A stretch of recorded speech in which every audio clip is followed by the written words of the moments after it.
River Boy, Chapter 10, Part 2. Then I saw the wheelchair by the edge of the water and I thought maybe, you know. Dad strode to the bank and gazed over the river. What's he done, the stupid fool? What's he done? He didn't come back to the cottage. I'm damn sure we'd have seen him. We were right by it. He shot a glance at Jess. And I thought you were supposed to be with him. I was, but he wanted to be alone and to paint and said I could go swimming. Well, you don't look as though you've been swimming. I didn't go in. I just wandered downstream for a bit. Then I heard Alfred's voice. Well, can you go now and see? See if you can. He stopped for a moment, breathing hard. Just see if you can find anything. Go down for the current for a bit. If he really has done something stupid, then he'd have... He stopped again, then turned abruptly away. We'll check out the cottage in case we've missed him. Alfred, can you hang around here and keep an eye out? Yes, to be sure. I can do that. I can. But Mum and Dad were already off running towards the cottage. Jess didn't wait either. She ran to the bank and threw herself into the river. The ground was too shallow for a safe dive, but she was ready for the crunch at the bottom against her and her hands poised to quickly push her up. She broke to the surface and splashed out to the centre of the river. Go with the current, Dad said. She forced her fears aside and focused her mind on the task, praying that she wouldn't find him here. She knew how much the painting meant to him, and his frustration was a fever pitch. And then all this business about his hands. If he tried and failed to paint again, then suddenly he would never finish his work, and his despair would be overwhelming. It might indeed feel like life was not worth living, and the river was so near. She pushed these thoughts out of her head and drove herself down the river, keeping her head above water as she looked about. There was no sign of him here, and she prayed that she wouldn't find him. After a few minutes, she stopped and trod water and searched on the banks. Still nothing. To her surprise, she found images of the river boy pressing themselves into her mind again. The boy she had only seen moments ago swimming in the same water. She started to shiver.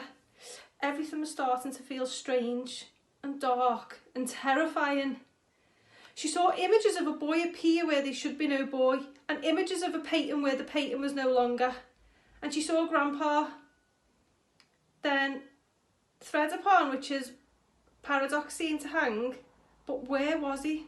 Where could he have been? Could he have thrown himself into the water? He was surely too strong in his mind for that, no matter how desperate he might be. More anxious than ever, she swam back to the clearing and hauled herself onto the bank. Alfred was still standing there. Have you seen him? She said breathlessly. No, your mum and dad don't seem to have found him back at the cottage. Well, I'll stay here for a bit longer if you want to run down and speak to them. She dashed back to the cottage and found Mum and Dad at the side, hunting him on the trees. I couldn't find him, she said. Mum looked around. Well, how far did you go? A couple of 100 yards downstream. I don't think he'd have gone far if he'd... She looked away, feeling tears start.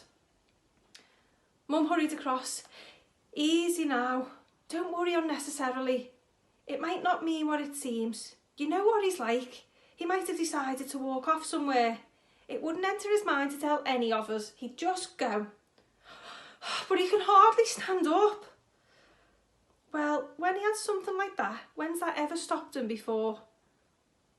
Well, he's not in the house. I'll have a look upstream. Can you, in case he's just wandered that way? Where's Dad? Mum nodded to the trees at the other side of the stream. Having a hunt over there. Can't believe he came this way though. I just don't know how he could have got up here without Dad or me seeing him. We were just up there, watching out for Alfred.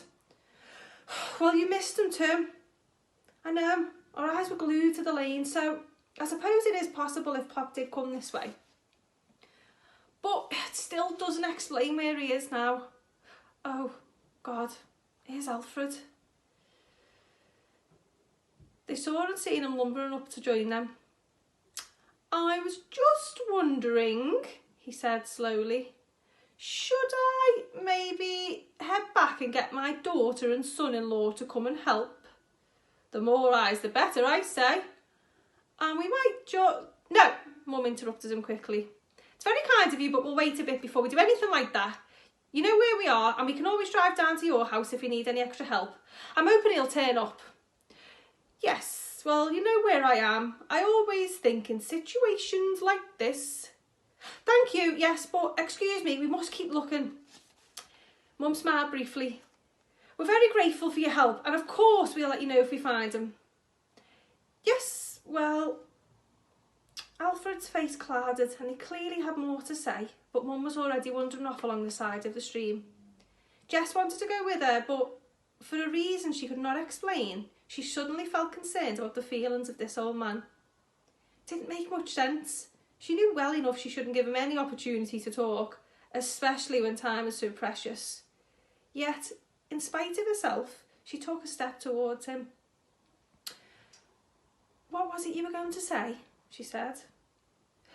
His brow cleared and he looked almost startled to receive such an invitation, and as if by way of not wanting to abuse her trust, he gave the concisest answer she